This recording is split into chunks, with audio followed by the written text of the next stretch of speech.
There are plenty of ways to take inspiration from your life to make your games. Sometimes there's the more direct approach, like many narrative adventures take. And then sometimes you take those life experiences and transform them into something a little different. Our next speaker used their life experiences to create puzzles, crafting those experiences for Haiku Games and Mokuni before starting at Sony San Diego. Please welcome to the stage Mustafa Hack. Hello, everyone. Good morning or good afternoon, based on when you're seeing this. It's morning right now, but my name is Mustafa Haq, and I am a designer, and I am going to be talking about turning life experiences into puzzles. But before we get into the talk, you probably want to know who I am. Like I said before, I'm Mustafa Haq. I am a designer. I have worn very many different types of designer hats over the many years. I was a former puzzle designer for Mokuni Games, a small indie studio based out of New York City. After that, I was a puzzle designer and game designer for Haiku Games, who work on the critically acclaimed Adventure Escape Mysteries, digital escape rooms. And currently, I am a narrative designer with Sony San Diego Studio. Now, disclaimer, the topics I will be covering will be relevant to my former experiences as a puzzle designer. I will not be talking about anything about my current employment with Sony. Disclaimer out of the way. Let's talk about what we're going to talk about. We're going to start off by defining what a puzzle is. We're going to be going through like my personal process for puzzle creations to direct interpretation of real life actions, and then indirect interpretation of real life actions. We'll be talking about puzzle creation through abstraction of real life experiences. And finally, we'll be talking about what I call the reverse Wikipedia rabbit hole. So let's get to it. What is a puzzle? Now, normally I would kind of take questions from the audience about this, but since you are all digital and we are kind of separated in time and space because of the advent of technology, I will be taking on the role of the audience member as well. So what is a puzzle? A puzzle can be very, very broadly thought of as any state that has at least one solution. You'll notice that this is, like I said, extremely broad, and it's going to be relevant when we actually dive into our puzzle creation process, but it is intentionally broad. And I think it's okay for it to be broad because puzzles are something we as humans have been trying to solve for as long as we have recorded stuff. We have most likely been trying to solve them from even before we started recording stuff. In fact, we might have been solving puzzles from even before humanity as we know it existed. A practical definition, though, that's probably a bit less broad and a bit more applicable is any state which has to be sequentially changed to meet the relevant needs of gameplay. For example, in a platformer type game like Mario, a puzzle could be thought of as a sequence of precise movement that put the player at the platformer's goal. In a matchmaking style game, a puzzle could be the sequence of matches needed to proceed to the next board/level. In a visual novel, a puzzle can be thought of as a sequence of conversations that the player needs to go through to get to the relevant lore bits required to make the correct informed choice at a critical story juncture. Alternatively, in a visual novel, a puzzle could just be like a sequence of random dialogue options that end with the dialogue option that you want. All depends on how you define your goals of succeeding in games like these. Also, it depends on what the actual goal of the visual novel is. More on that later.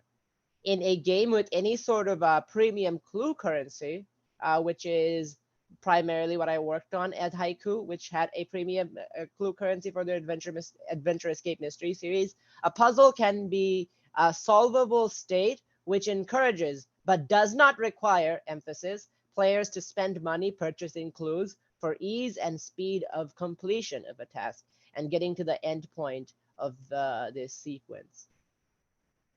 Okay, so what puzzles will this talk be most relevant towards? I think there are three categories of puzzles that this talk will be most relevant towards, mostly based on the fact that these are the three types of puzzle games that I have either either worked on directly myself or have played a lot of or have researched a lot of for alternative projects and whatnot.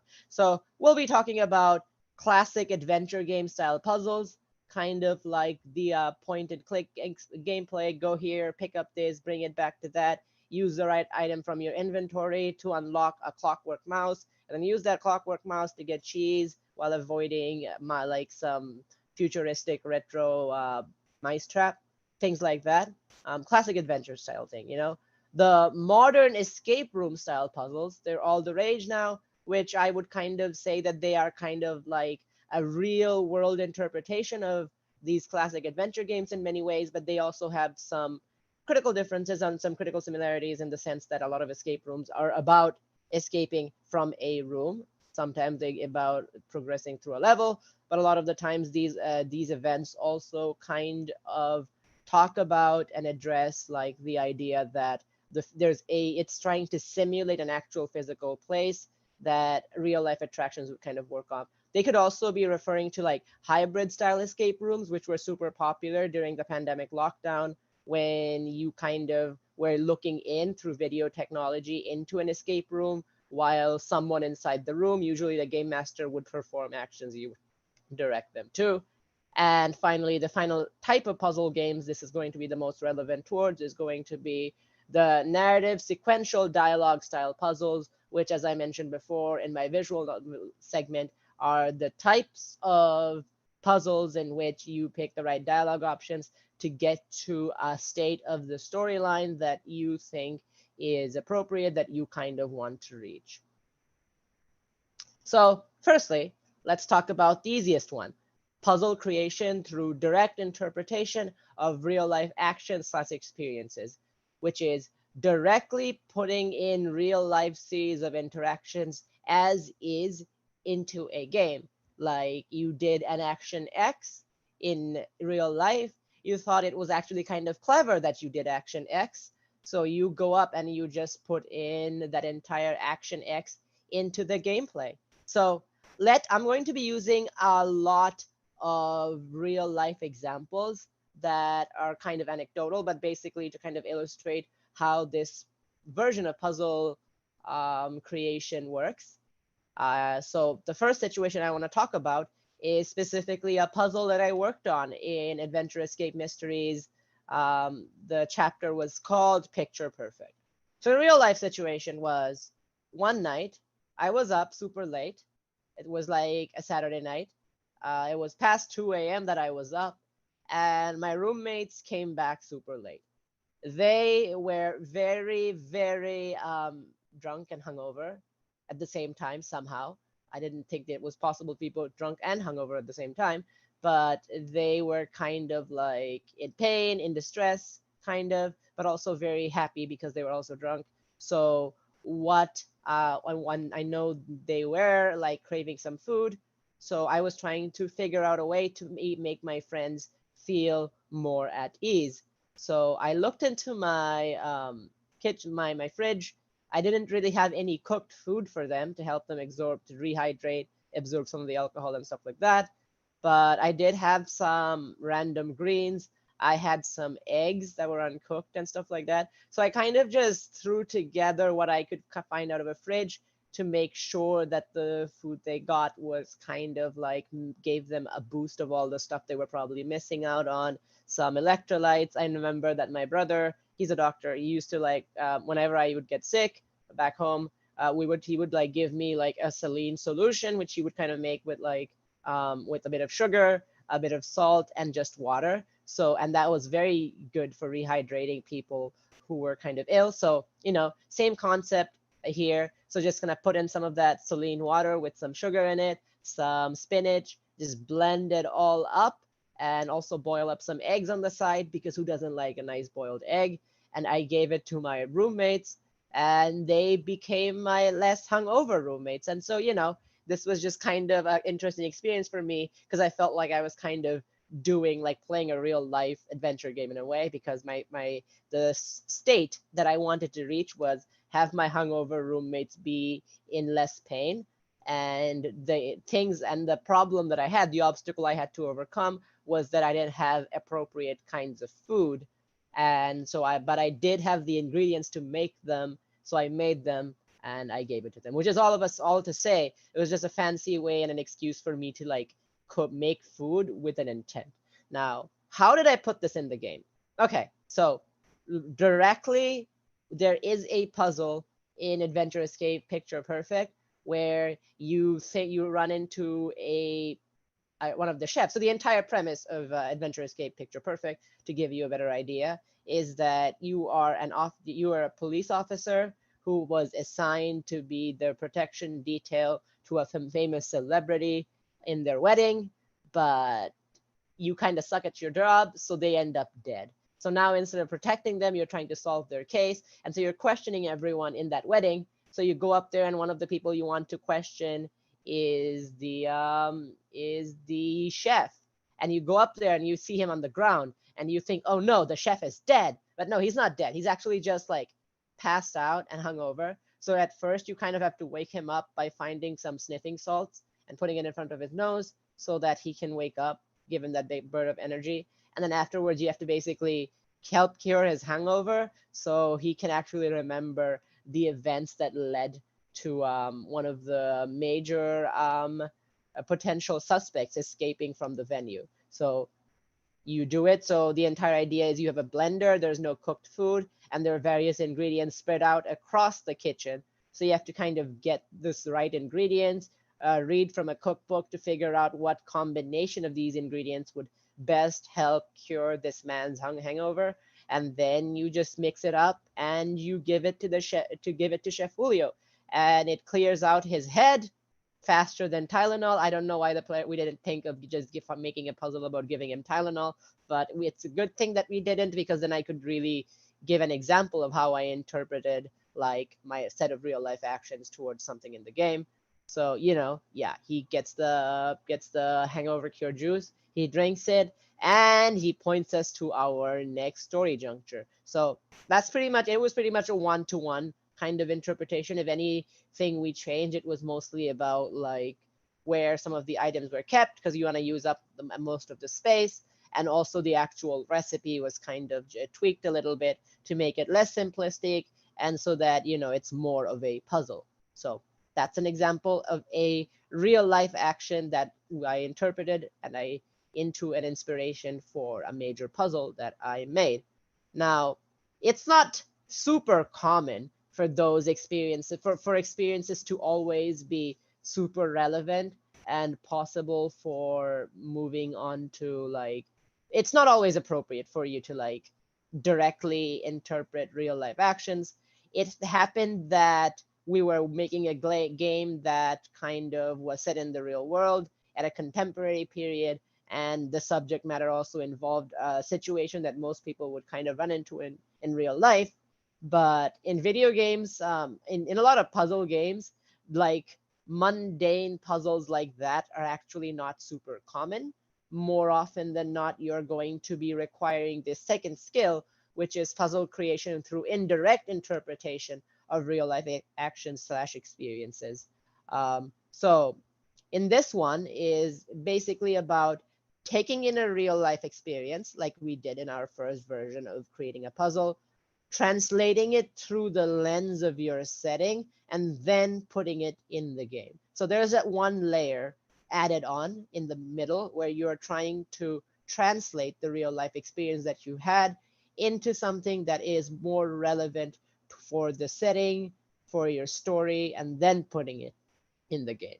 So this is a bit of an easier example to kind of go through, in my opinion. So a couple of months ago, I was trying to I was going shopping. I was gonna make chili, right? And it just so happens that the chili was on a rack that was over 6 feet tall, and I could not reach it because I am not 6 feet tall. I am in fact 5'7". So even on my tippy toes, I couldn't really reach the beans on the top can. Now, were there beans on the lower shelves? Sorry, beans on the top shelf, not beans on the top can. That would be redundant. But anyways, could I have gone for beans that were on lower shelves? Of course I could have, maybe.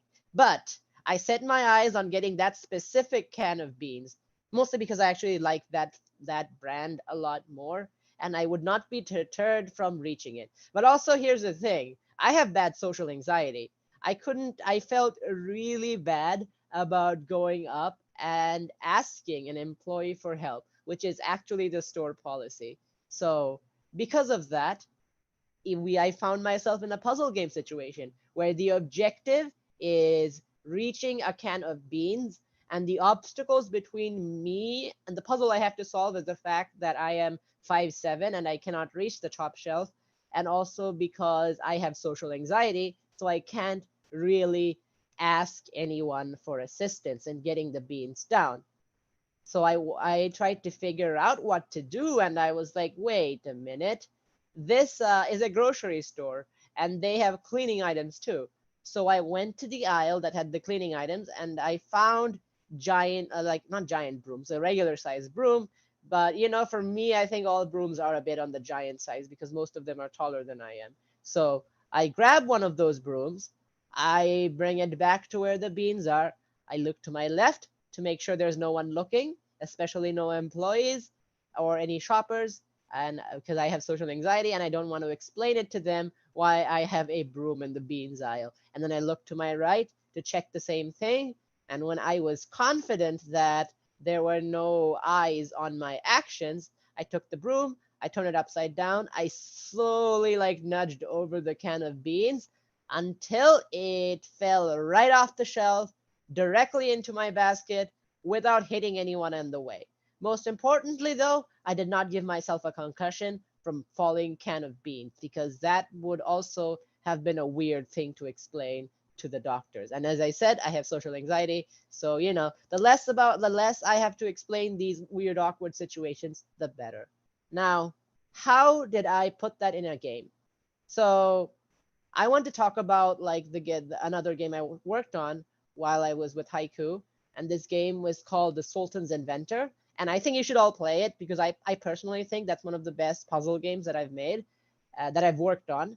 The team was amazing, but like the idea was that it was kind of like an Arabian Nights inspired setting with a lot of clock punk elements. So you have the general aesthetic, and then you also have these like clockwork robots. The main character is an inventor who works with clockwork robots and stuff like that.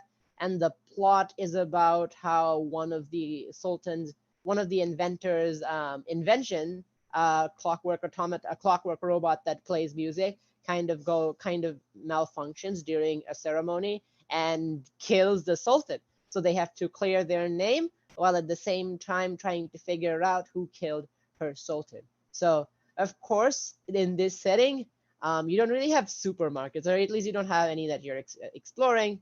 Maybe they do, and you also don't have like supermarkets that have like cans of beans because beans are from the New World and didn't make it across the Atlantic to the Old World until like the late 17th or until like at least like mid 1600s. So of course, this setting wouldn't have cans of beans in them. And of course, I did not have any brooms with me at the time either. So really, I can't actually put that direct experience that I have made, which was using a broom to get a can of beans from a high shelf, in the game. But let's talk about what the major like actions I did was. How do I actually translate them through a lens of my setting? So firstly, I look at my actions. At the end of the day, my actions kind of surmounted to me grabbing long pole and using that long pole to get item that was out of reach. Now, that's something that we can actually use for this setting, having something that's out of reach and having something that is long. So in this setting, for example, if you notice in the scene, there is a giant lever at the top of the of the inventor's lab. And the Sultan's inventor, I think she's like a tall woman. I would say she's like at least like 5'9", 5'10". But that switch is at a height of like around almost 10 feet. So you can't really reach it. But you have to press it so that the wall under it slides down so you can access another puzzle. So what I did was like, what's an item that could potentially be used to grab that switch at the end? And then we kind of ended up with the idea of using a walking stick with a hooked handle.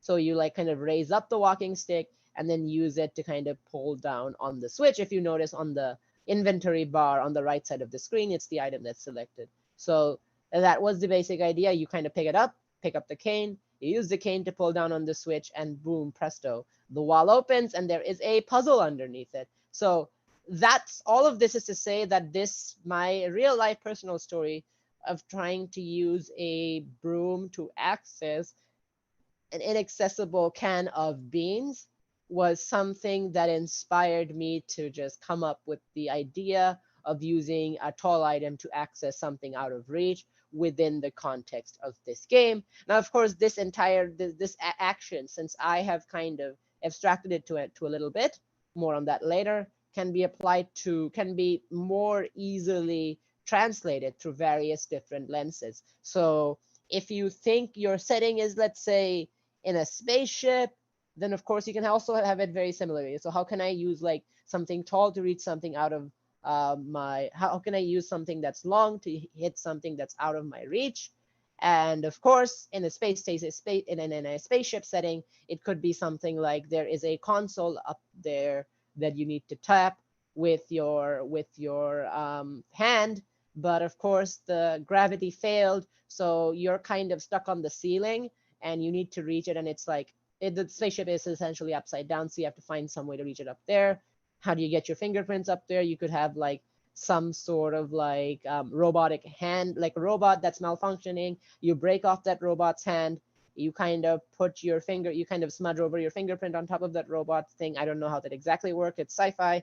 Some method of transferring your fingerprints onto the robot's fingers. And then because the robot's hand is detached, you can kind of raise it high enough to access the biometric scan meters. If your setting is in a spooky castle, you could have like have a skull on a giant skeleton that you have to reach, but the skull is again out of reach for you. So you grab like a rusted halberd or a crucifix of some sort that's really long, and then use that to access the skull. Or, you know, if you're in a post-apocalyptic setting and you're trying to scavenge for goods, then you just use a broom to get the can of beans at the top shelf. Because, you know, sometimes the farther we go, the more we stay the same and we come back towards some of the similar ideas. Now, let's talk about the one that I think is actually probably the most useful in my part, but also kind of like a bit more the trickiest of the three basic forms of puzzle creations to go through, which is abstraction of a real life action or an experience real life action, and then putting that abstraction into the game. So first step is kind of abstracting a real life experience down. We kind of did that in our example of the example of using the translating current actions through the lens of the setting, when we were talking about the broom and the bean can, and how the broom was kind of abstracted down to being just a long object that you can use to reach things out of reach, and the can of beans just became a generic something that's out of your reach. So we render that down to its core, and then you interpret that core into an achievable use case scenario for the game. For example, and I think this is my favorite example, is that a while back, and I say a while back, but it has to be more than 10 years because that's the last time I was like went shopping with my mom. We were trying to like, yeah, no, this was actually probably closer to 20 years at this point, because the object we were trying to haggle down was a race car, and I really haven't, not a race car, but a GI Joe not an action figure, but one of those like vehicles, and I haven't really played with GI Joes since I became a teenager, so must have been around that time. So I was shopping with my mom, and we found this really cool like jet plane where you could like put your GI Joes in. I think she still has it. Spoiler alert, we were able to haggle it, but it was also pretty expensive for a toy like that. And I experienced my mom's like haggling skills and how she was able to haggle down the price from like $300 down to like $100. So, you know, she's very good at haggling. So I want to use haggling as a mechanic in a puzzle game, but it's not really something you can directly or even indirectly interpret, because haggling isn't an item you pick up and use. Haggling is a concept. So how do we turn that concept into something that's tactile, that's possible for the players to interact with? And here we kind of came down, here we kind of use our skill of abstraction. So again, a puzzle is something where you have to reach end state by manipulating the start state to get to it. And let's break it down. So in a haggling, the starting point of a haggle is that there's a high price point that you're trying to overcome, and you want to get it to a lower price point that's really affordable. So that sounds like a puzzle, and there has to be some obstacle. And the obstacle, of course, is being the price differential, how much you can afford, how much versus how much an item costs. And then we just have to kind of use our skills of abstraction to kind of abstract the actions in the middle.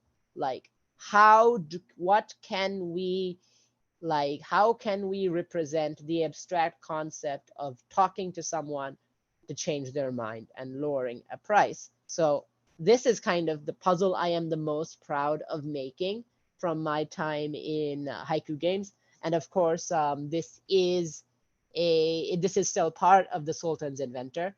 And in this segment, the player character, the inventor, she has kind of gotten a tip that there's somebody at the bazaar who might have more information about the person who set her up and got the Sultan killed, right? So, but to get to that, you need some money. And long story short, you basically have to haggle to get back an expensive urn and get that expensive urn back to its owner, so the owner kind of points you in the next right direction. Typical type of things you do at a bazaar. So I kind of interpreted it as like you have items and you kind of have to make a right sequence of trades to get to create more money than you kind of had with you at the beginning. And of course, what item is very common in a bazaar? The bazaar stalls, of course, the little market stalls where people sell items. And so I had the idea of what if each of these tents only made a specific trade or a specific exchange? So you have these all laid out, and every time you tap on one of these items, you make that exchange. You exchange you have all these different type of resources. And when you tap on one of these tents, you exchange one resource to another as indicated by the conversion rates. And if you do it right, then you end up in a scenario where you have more money than you started out with, and then you can kind of use that money to buy the item that you kind of want. So we did that, and it was success. It was very successful, and it worked. Another puzzle we kind of had that same idea was the idea that we wanted to we had a chase sequence at the end of Adventure Escape Mysteries Picture Perfect, where the player character is trying to catch the main suspect who is guilty of murdering the celebrity. So really, it's kind of hard to do because we have a point-and-click adventure game, and we're trying to represent an action game trope, So we were like, what's something that can how can we abstract a chase sequence was the main question. How do we use what knowledge we have to reach the point where, we have a point where a chase can be broken down to point A and point B, and an intermediary is that we can kind of abstract. Of course, point A for a chase sequence is that you're far away from the person you're trying to catch, and point B is that you're trying to, and you're and this end point is basically when you catch that person you're chasing by occupying the same space as them. Okay, something that we can kind of represent. And then it was all a matter of just filling in the middle. So as you notice in this screenshot, you have the player characters on the two playable characters, the police officers, Kate and Murphy, on either ends of a floor plan. And the idea is trying to figure out which way the person you're chasing is going to go, so that you can cut off all her exit and prevent her from getting away. So we kind of took inspiration from the Ghost Leg Lottery, because the Ghost Leg Lottery also kind of revolves around trying to find the correct end spot for any of these sequence of values. So we do that, and then we added a level of time-basedness, so that you kind of have to really quickly figure out which ends of the puzzle to put your two character dots on. and it worked. We were able to get like something that gave you that same urgency of a chase sequence that you have to kind of react quickly, while at the same time retaining a puzzle core of trying to figure out and outsmart where the character is, rather than trying to like perform a sequence of precise actions to get there. So this was another abstraction, and I'm also very like proud of that. So I guess the thing we get from all of these is like using puzzles as a metaphor for lived experiences. And the question is like, why they are pretty prevalent in other games. A lot of games use like metaphors for lived experiences as their central gameplay mechanics. So there's no reasons we can't also use use metaphors. So as I showed in my talk on abstraction, these metaphors can be really powerful, and they can also be a real good way of like, adding variety to your game. But of course, again, abstractions are at the end of the day abstractions, and they are several levels removed from reality, a bit more than the other elements of a puzzle game. So they are always tricky because you can use them to get some unique puzzles without, and you can kind of just make players go, that's clever, that's a clever way of doing it. But also if you overuse them, then the entire game becomes an abstraction, and that's not as engaging. You want to maintain your player's point of connection so that they feel like they're actually in the world. And if you overuse abstraction, the world itself can feel like it doesn't really have much value other than these abstractions. So, use it sparingly. And the final one, I think, which is just kind of just a personal tidbit and a little small way of getting puzzles going when you're hitting like a little brain block, is basically doing these reverse Wikipedia rabbit holes, where basically you try to get to the most random topic by following a series of hyperlinks on a Wikipedia article. For example, in this example, we got from a hoop snake to a Mithridates, the sixth Eupraptor, who was a ruler of the kingdom of Pontus in Anatolia. And then I kind of just keep track of the series of hyperlink clicks I made to get here. And then I can kind of reverse it. Like, how can I get hoop snake from Mithridates the sixth? And that could become an example of a puzzle, like a puzzle where you're exploring the tomb of Mithridates the sixth Eupraptor, and you kind of have to figure out the right animal to use as a seal to unlock his sarcophagus. And the answer is a hoop snake. And then you kind of just use the series of hyperlinks that you clicked on as intermediary points to kind of create or breadcrumb the solution of the puzzle. It works. And I think the best approach for like puzzles that can use this method and methodology is if something is kind of like contemporary. If it's contemporary, you can literally just do a reverse Wikipedia search. You can have some example of just clicking through hyperlinks to get to the right answer. If it's more futuristic, or if it's more fantastic, then again, make those like leaps, something that makes sense within the context of those fantasy, be they like crystal ball magic to find the right seals, or maybe just like the example I gave, where you have to figure out which animal to use as the totem creature to unlock the tomb of an emperor. Or you can even use abstraction. So really, this isn't its own standalone methodology. It's just something that could be combined with the previous three methodologies to create like new experiences and whatnot. Which life experiences make for the best puzzles? That's the big question. And I think it's like anything that's memorable. If you think about like a lived experience that you had like up to a day or a day and a half after you did it, then that is a memorable experience. And you can use that as a potential basis for a puzzle, and then the quality of the life experience puzzle is affected by the memorability of the life experience. So as long as it's really memorable and it's really interesting, if it's the kind of things that you talk about in Purdy's a lot, then it would make for a great puzzle experience. And then to summarize everything of how do I turn lived experiences into puzzles, you start with a memorable experience, you interpret it based on the needs of the project, you use abstraction sparingly if applicable, and you reverse Wikipedia rabbit holes when you hit like creator's block. And yeah, that is it. And of course, there was a hidden puzzle on my slides, and the answer to the puzzle, if you're paying attention, is a red herring. So that's that. And thank you.